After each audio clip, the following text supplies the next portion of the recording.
Hi guys, organic chemistry की class में आज हम बात करने वाले हैं बहुत ही इंपॉर्टेंट रिएजेंट के बारे में, जो है अपना हेंसबर्ग रिएजेंट। हो सकता है आपने इस टॉपिक का नाम पहले सुना हो तो अच्छी बात है भाई। अगर नहीं सुना है तो आप इस टॉपिक को ज़रूर पढ़ें। जेई मेंस, एडवांस हो या नीट हो, तीनों कॉम्पिटिटिव एग्ज़ाम के पॉइंट ऑफ व्यू से बहुत इंपॉर्टेंट है ये।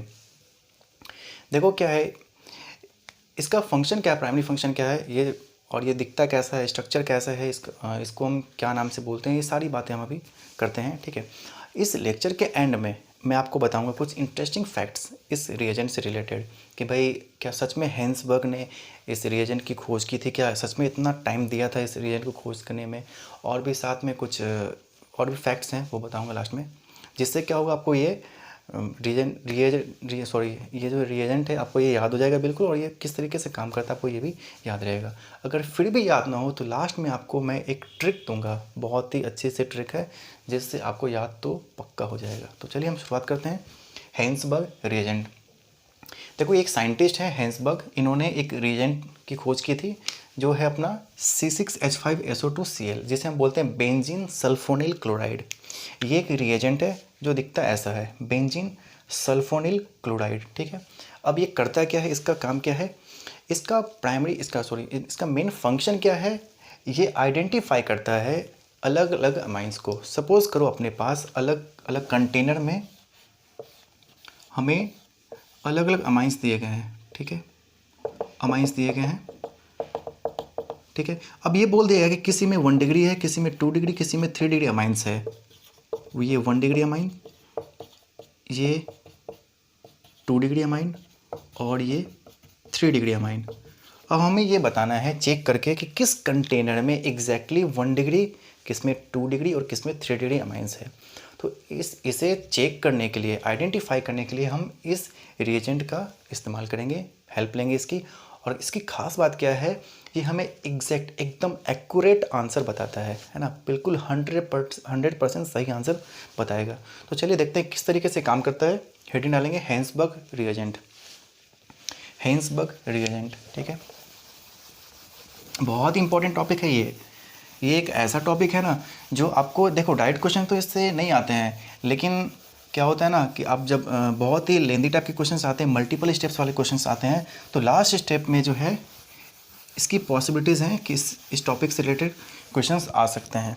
वैसे इस टॉपिक को हम लोग practical organic chemistry POC chapter के अंडर पढ़ते हैं, कई बार इसे हम नाइट्रोजन कंटेनिंग कंपाउंड चैप्टर से उसके अंडर भी पढ़ते हैं। ठीक है, अब देखो मान लो अपने पास, हमें ये पता है कि इन तीनों कंटेनर में किसी में 1 डिग्री, तो किसी में 2, किसी में 3 डिग्री अमाइंस है, और लेकिन हमें चेक करना है कि, तो इसके लिए हम करेंगे क्या, देखो सबसे पहले मान लो अगर अपने पास में तीनों में हेंसबर्ग रिएजेंट को डाल देंगे इसमें।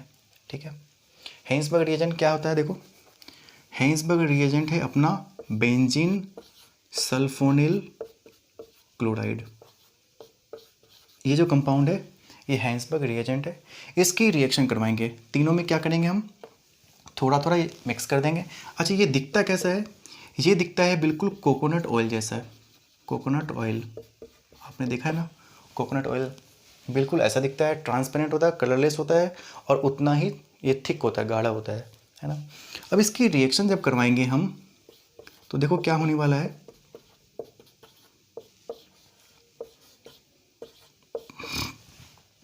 NH2 में देखो क्या होगा, NH2 में यहाँ से H और यहाँ से Cl बाहर हो जाएंगे, HCl के फॉर्म में।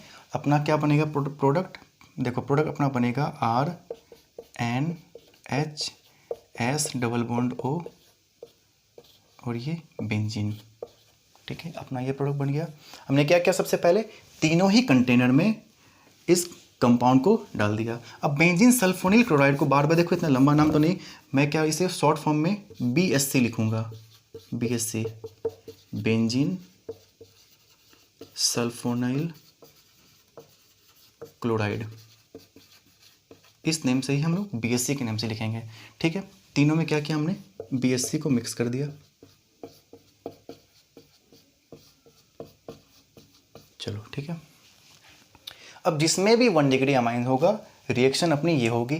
ठीक है, उसके बाद क्या करेंगे, फर्दर हम लोग इसमें बेस को मिक्स करेंगे। अपना बेस NaOH एक्वस मीडियम में होना चाहिए। अब ज़रूरी नहीं है कि मैंने NaOH लिया तो आप भी NaOH लोगे, कोई भी स्ट्रॉन्ग बेस ले लो, आप पोटेशियम हाइड्रोक्साइड ले लो, है ना, स्ट्रॉन्ग बेस होना चाहिए बेसिकली। जैसे ही इसमें बेस को मिक्स करेंगे तो देखो क्या होने वाला है अपना, इस नाइट्रोजन के पास जो हाइड्रोजन है वो थोड़ा सा एसिडिक नेचर का होगा, ठीक है, और ये बेस है एक्वस मीडियम में, क्या होगा, ये ब्रेक हो जाएगा Na+ और OH- में, ठीक है। ये जो चार्जेस हैं अपनी अपोजिट चार्ज की तरफ अट्रैक्ट होंगे, ठीक है। OH- क्या होगा, पॉजिटिव चार्ज ढूंढेगा और Na+ नेगेटिव चार्ज ढूंढेगा। देखो ये नाइट्रोजन के पास में जो हाइड्रोजन है ये थोड़ा सा एसिडिक नेचर का है, मतलब H+ पॉजिटिव चार्ज होल्ड करेगा। क्यों करेगा ऐसा, देखो नाइट्रोजन की इलेक्ट्रोनेगेटिविटी काफ़ी ज़्यादा होती है, इसे मैं ऐसे लिख देता हूँ, इलेक्ट्रोनेगेटिविटी काफ़ी ज़्यादा होती है। साथ में इसके नियरेस्ट जो ये कंपाउंड है, ये जो ग्रुप है, देखो यहाँ पे सल्फ़र अपने आप में हाईली इलेक्ट्रोनेगेटिव है और उस पर दो ऑक्सीजन और लगा दिए गए हैं, मतलब कुल मिला के इस ग्रुप की इलेक्ट्रोनेगेटिविटी क्या होगी, काफ़ी ज़्यादा होगी। तो ये क्या करेगा, नाइट्रोजन के इलेक्ट्रॉन्स को पुल करेगा अपनी तरफ। तो नाइट्रोजन क्या करेगा, इसकी इलेक्ट्रोनेगेटिविटी ज़्यादा है, ये हाइड्रोजन के इलेक्ट्रॉन्स को पुल करेगा तो इस पर क्या आएगा, पार्सली पॉजिटिव चार्ज, मतलब ये पॉजिटिव चार्ज पे होगा। तो ये OH- क्या होगा, इस पॉजिटिव चार्ज को लेके बाहर निकल जाएगा। क्या बनेगा ये देखो, Rn, ये अपना कंपाउंड बन गया, पॉजिटिव चार्ज निकल गया लेकर के, इलेक्ट्रॉन्स अपने छोड़ दिया। इस पे है नेगेटिव चार्ज, देखो Na+, इस सॉल्यूशन में Na+ है, तो Na+ क्या होगा, इसके पास में आके बैठ जाएगा, ये पॉजिटिव नेगेटिव। ये एक्चुअली में क्या है, ये एक सॉल्ट है, ये एक सॉल्ट है। तो सॉल्ट क्या होगा, इस एक्वस सॉल्यूशन में घुल जाएगा, मिक्स हो जाएगा। तो देखो यहाँ पे हमने क्या किया था, ये अपने पास में अमाइंस है तीनों, ठीक है, हमने BSC सब में बेंजीन सल्फोनिल क्लोराइड सब में मिक्स कर दिया। मिक्स करने के बाद क्या होगा, हमने सब में क्या किया, NaOH भी डाल दिया, NaOH भी डाल दिया इसमें, ठीक है। जैसे ही हम NaOH मिक्स करेंगे, इन तीनों में जिसमें भी 1 डिग्री अमाइन होगा वो फाइनली क्या होगा, सॉल्ट में कन्वर्ट हो जाएगा और ये घुल करके एक सॉल्यूशन बना लेगा, ठीक है। मान लेते हैं अपने पास में ये पूरा का पूरा सॉल्यूशन एक जैसा बन गया, ठीक है। तो क्या बोलेंगे, ये कौन सा होगा, ये 1 डिग्री अमाइन है, ठीक है। समझो इस चीज़ को, जो 1 डिग्री अमाइन होगा उसमें हम लोग जैसे ही मिक्स करेंगे, रिएक्शन होकर अपना प्रोडक्ट ये बनेगा। फर्दर जैसे ही बेस मिलाएंगे ये सॉल्ट में कन्वर्ट हो जाएगा। सॉल्ट क्या होते हैं, हाईली सॉल्युबल होते हैं, ये एक्वा सॉल्यूशन में क्या, वाटर में क्या हो जाएंगे, मिक्स हो जाएंगे और अपना एक मतलब एक यूनिफॉर्म सॉल्यूशन पूरा बन जाएगा, ठीक है। तो मान लेते हैं कि अगर इस केस में सेकेंड वाला जो है ये अगर पूरा एक यूनिफॉर्म सॉल्यूशन दे रहा है तो ये होगा 1 डिग्री अमाइन, ठीक है। अब बात करें 2 डिग्री यानी सेकेंडरी अमाइन की, तो क्या होगा उस केस में, देखो स्पेस कम होने के कारण थोड़ी सी प्रॉब्लम हो रही है ना। देखो 2 डिग्री अमाइन की बात करें, 2 डिग्री अमाइन अपने पास में मान लो ये है एक अपना 2 degree amine, R- plus Cl, ये बेंजीन सल्फोनिल क्लोराइड, ठीक है। वापस से रिएक्शन होगी, H और Cl HCl बन के बाहर निकल जाएंगे और ये क्या बनेगा अपना, ये बन जाएगा प्रोडक्ट अपना R S double bond O और ये अपना आ गया बेंजीन, ठीक है बेंजीन सल्फोनामाइड, ठीक है। अब इसमें अगर हम लोग बेस को मिक्स करें, देखो बेस को अगर हम मिक्स करें, पहले स्टेप में क्या किया हमने, सब में मिक्स कर दिया ये कंपाउंड, सब में हम BSC मिक्स कर चुके हैं, ये तो देखो बाहर ही हो गया, अब बची ये दोनों, BSC मिक्स किया। अब इसमें बेस को मिक्स करेंगे, अब देखो बेस जो है इस कंपाउंड के साथ रिएक्शन नहीं कर पाएगा। क्यों नहीं करेगा ये रिएक्शन, क्योंकि इस कंपाउंड में इस नाइट्रोजन के पास अब कोई भी एसिडिक हाइड्रोजन बचे ही नहीं है, एसिडिक हाइड्रोजन नहीं बचे हैं तो फर्दर रिएक्शन नहीं होगी। तो बताओ अगर इन दोनों में मैं बोलूँ कि ये जो है इसमें देखो, अब मान लो कि ये सेकेंडरी है, ये सेकेंडरी अगर अमाइन है तो क्या होगा, इस कंटेनर में क्या क्या बचेगा। देखो सबसे पहले तो नीचे की तरफ क्या होंगे, हमने मिलाया था 2 डिग्री अमाइन को, उसमें हमने मिक्स किया था इस कंपाउंड को, तो दोनों में रिएक्शन हुई, मतलब दोनों घुल चुके हैं, घुल के ये कंपाउंड बन गया। तो मान लेते हैं ये अपना कंपाउंड, ये वाला कंपाउंड ये बन गया, ठीक है। उसमें जैसे ही हम NaOH को मिक्स करेंगे तो रिएक्शन NaOH और इसकी रिएक्शन नहीं हुई है तो क्या होगा, NaOH की अलग लेयर बन जाएगी इसके ऊपर। तो ये क्या है, NaOH है और ये वाला पार्ट क्या है, ये कंपाउंड है। समझो इस चीज़ को। रिएक्शन जिसके बीच हो गई है तो भाई वो तो सॉल्यूशन यूनिफॉर्म बनने वाला है। अब रिएक्शन जिनके बीच नहीं हुई है तो उनकी अलग अलग लेयर्स बन जाएंगी, है ना। NaOH के बीच में रिएक्शन नहीं हुई इसके साथ में तो NaOH क्या होगा, इसका एक्वस सॉल्यूशन जो है इसके ऊपर आके सेटल हो जाएगा। ठीक है, ये तो बात हुई 2 डिग्री की। बात करें 3 डिग्री की, टर्शरी एमाइन की। टर्शरी एमाइन में क्या होने वाला है, देखो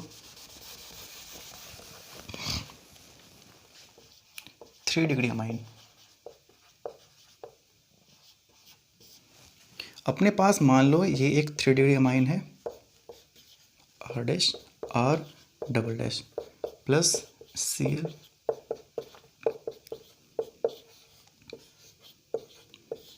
अब देखो इन दोनों के बीच में रिएक्शन होगी क्या, इसके पास तो हाइड्रोजन है ही नहीं, है ना, और Cl H और Cl यहाँ से बाहर होता था तो रिएक्शन ही नहीं होगी। तो इस कंटेनर, मान लो कि अगर 3 डिग्री है तो इस कंटेनर में अपने पास क्या क्या बचेगा, सबसे पहले तो अमाइन बच जाएगा, नीचे में 3 डिग्री अमाइन बच जाएगा। उसके बाद ये सॉल्यूशन BSC हमने जो मिक्स किया है ये BSC की लेयर बच जाएगी पूरी, BSC, और ये बच गया अपना 3 डिग्री अमाइन। ठीक है, अब NaOH को अगर हम डाल दें इसमें तो भी कोई रिएक्शन होगी नहीं, मतलब यहाँ पे भी कुल मिला के 2 लेयर्स। अगर हम NaOH को मिक्स कर दे, देखो यहाँ पे NaOH की अलग लेयर बन जाएगी, तो यहाँ पे भी वापस से 2 लेयर, यहाँ पे भी 2 लेयर। अब 2 डिग्री में भी 2 लेयर्स हैं अपने पास, 3 डिग्री में भी 2 लेयर्स हैं, लेकिन दोनों में जो लेयर्स बनी है वो अलग अलग कंपाउंड्स की है। ठीक है, अब ये कंपाउंड्स हमें बताएंगे तो नहीं कि भाई हम ये कंपाउंड है, तो ये तो हमें ही आइडेंटिफाई करना होगा। तब कैसे आइडेंटिफाई करें कि भाई ये 2 डिग्री है, ये 3 डिग्री है, तो इसके लिए हम क्या करेंगे, दोनों में ही स्ट्रॉन्ग एसिड को मिक्स कर देंगे, स्ट्रॉन्ग एसिड में ले लो HCl। ठीक है, जैसे ही हम HCl को मिक्स करेंगे, देखो क्या होने वाला है, यहाँ पे हमने मान लो इसमें HCl को मिक्स किया प्लस HCl, ये क्या है एक्वा सॉल्यूशन में, तो H प्लस और Cl माइनस में ब्रेक हो जाएंगे। ठीक है, अब देखो यहाँ पे NR3, ये जो कंपाउंड है ये बेसिक नेचर का होता है। बेसिक हम कैसे माने कि बेसिक है, देखो जितने भी एल्काइल ग्रुप है ये लगाते हैं प्लस आई इफेक्ट। प्लस आई मतलब क्या होगा, ये नाइट्रोजन को इलेक्ट्रॉन्स डोनेट करेंगे। इलेक्ट्रॉन्स डोनेट करेंगे मतलब क्या है, इसके पास इलेक्ट्रॉन की डेंसिटी क्या होगी, काफ़ी ज़्यादा होगी।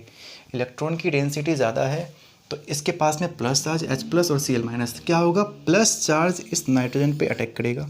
क्या बनेगा कंपाउंड, ये बन जाएगा NR dash R double dash और ये बन गया H, ये पॉजिटिव चार्ज। ठीक है, अब देखो यहाँ पे अब रिएक्शन पॉसिबल है, अब रिएक्शन हो जाएगी बेंजीन सल्फोनिल सल्फोनाइल क्लोराइड के साथ में, इसकी रिएक्शन अब हो जाएगी, यहाँ से H और Cl बाहर निकल जाएंगे।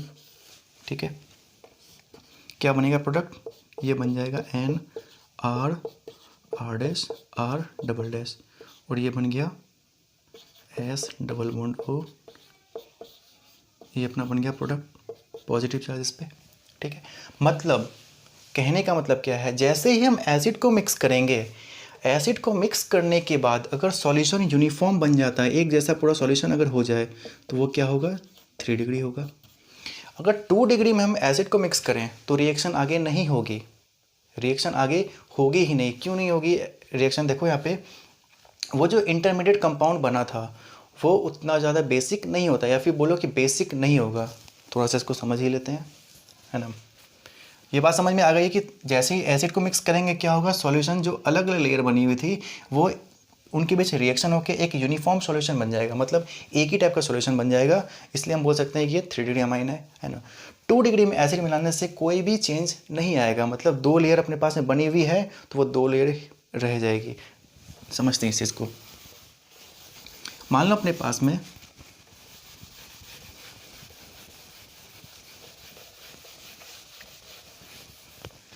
देखो NH R, ये R डैश, इसकी रिएक्शन हमने करवाई थी इस कंपाउंड के साथ, BSC के साथ में, ठीक है।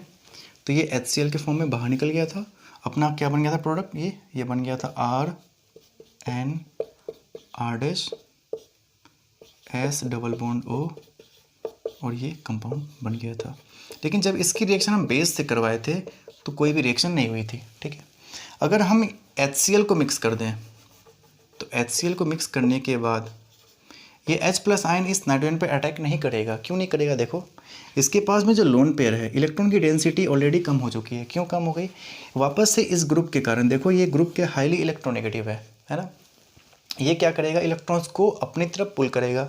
ऑक्सीजन, दो ऑक्सीजन और एक सल्फर, ये तीनों का कॉम्बिनेशन इतना डेंजरस है कि नाइट्रोजन के इलेक्ट्रॉन्स तक को ये नहीं छोड़ेगा। तो इसके इलेक्ट्रॉन्स को अपनी तरफ पुल करेगा, तो इसकी इलेक्ट्रॉन डेंसिटी क्या हो जाएगी? कम हो जाएगी। इलेक्ट्रॉन डेंसिटी कम हुई तो ये उतना इंटरेस्ट नहीं दिखाएगा इस नाइट्रोजन पे अटैक करने के लिए, है ना।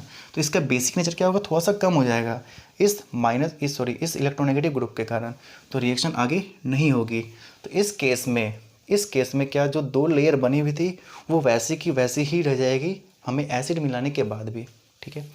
तो इस तरीके से हम हेंसबर्ग रिएजेंट की हेल्प से 1 डिग्री, 2 डिग्री और 3 डिग्री अमाइंस को आइडेंटिफाई कर सकते हैं, ठीक है। ये तो बात हुई इस कंपाउंड की। अब हम लोग बात करते हैं, क्या सच में हेंसबर्ग ने इतनी मेहनत की थी कि भाई इस रिएजेंट को खोजने में? तो समझते हैं इस चीज़ को। देखो, आज से 100-200 साल पहले इतने मेडिसिन वगैरह नहीं होते थे। एक्चुअली में साइंटिस्ट मेडिसिन की खोज में लगे रहते थे, ठीक है। तो उस बीच में बहुत सारे रिएक्शंस वगैरह हुई हैं, बहुत सारे प्रोडक्ट्स बने, रिएजेंट सामने आए हैं। देखो क्या है ये। देखो, एक बहुत ही फेमस मेडिसिन है सल्फाबोलस, जिसे हम बोलते हैं सल्फाबोलस। इसके अंदर कंपोजिशन केमिकल क्या होता है? सल्फा डाइएमाइडिन। ये केमिकल है, ये एक तरह का एंटीबायोटिक है ना। इसका फंक्शन क्या होता है? ये बहुत ही इफ़ेक्टिव मेडिसिन है अगर आपको रेस्पिरेटरी प्रॉब्लम हो रही है, रेस्पिरेटरी प्रॉब्लम है अगर, या फिर लूज मोशन की प्रॉब्लम है ना। स्पेशली ये एनिमल्स के लिए, वेटनरी मेडिसिन है एनिमल्स के लिए, उसके लिए बहुत ही इफ़ेक्टिव मेडिसिन है। और इस मेडिसिन पे रिसर्च हो रही थी, ठीक है। तो क्या हुआ था? तो इन्होंने देखा कि सल्फा डाइएमाइडिन, मतलब अपने पास में अगर इस कंपाउंड की रिएक्शन हम अमाइंस के साथ में करा के देखें तो क्या ये कंपाउंड बन सकता है क्या? तो इन्हीं कंपाउंड्स के चक्कर में ये रिएक्शंस हुई, ठीक है। तो अब ये कंपाउंड तो नहीं बन पाया, लेकिन रिएक्शन जब हुई तो साइंटिस्ट ने, हेंसबर्ग ने देखा कि अरे वाह, इस रिएजेंट की हेल्प से हम 1 डिग्री, 2 डिग्री और 3 डिग्री अमाइंस को क्लासीफाई कर सकते, मतलब आइडेंटिफाई कर सकते हैं कि भाई कौन सा अमाइन 1 डिग्री है, कौन सा 2 डिग्री और कौन सा 3 डिग्री है ना। तो ये थी बात इसकी। और ये जो मेडिसिन है ना, ये स्पेशली एनिमल्स के लिए है, ये जानवरों के लिए है, इसे हम इंसान में यूज़ नहीं करते हैं, ठीक है। आपने देखा हो, देखो बहुत सारे मेडिसिन वगैरह होते हैं। आपने जैसे मान लो अपने पास में, आपने नाम सुना होगा डिस्प्रिन, मेडिसिन का डिस्प्रिन। डिस्प्रिन में क्या होता है? उसके ऊपर एक केमिकल का नेम लिखा होता है एस्पिरिन। आपने अगर नोटिस किया होगा तो एक्चुअल में जो केमिकल होता है वो होता है एस्पिरिन, है ना। डिस्प्रिन तो मेडिसिन का नाम है ना, एस्पिरिन केमिकल होता है, ठीक है। अब एस्पिरिन से अगर बात करें मान लो, तो इसका फंक्शन क्या होता है? ये किस काम में आता है? इसका प्राइमरी फंक्शन है ब्लड को थिन करना। मतलब ये क्या है? ये ब्लड थिनर है, खून को पतला करता है, इसका ये प्राइमरी फंक्शन है, ठीक है। लेकिन अपने इंडिया में क्या है, इसको as a pain killer use करते हैं। पेन किलर मतलब सर में दर्द हुआ, एक डिस्प्रिन खा लिए, ठीक है। अब ये सोचो, अगर आप दर्द में पेन के लिए अगर आप एस्पिरिन को यानी डिस्प्रिन को यूज़ कर रहे हो तो आपका दूसरे साइड में खून भी पतला हो रहा है, लेकिन उसकी हमें ज़रूरत नहीं है। क्या ब्लड को थिन करने की ज़रूरत है हमें? बिल्कुल नहीं है। हम तो पेन किलर यूज़ कर रहे हैं, लेकिन दूसरे साइड का अपना ब्लड भी थिन हो रहा है ना।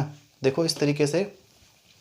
तो आगे से आप ध्यान रखना कि डिस्प्रिन को as a pain killer use ना करें, है ना। वैसे भी इसके ऐड में भी दिखाते हैं भाई कि डिस्प्रिन टेबलेट खाते हैं तो ये पानी जो है अपना मेडिसिन सीधे ब्रेन में चला जाता है ना। ऐसा तो होता नहीं कि भाई कुछ भी हम खाते हैं तो पहले वो पेट में जाता है ना। जब ऐड ही गलत है तो भाई मेडिसिन कैसे सही हो सकती है, ठीक है।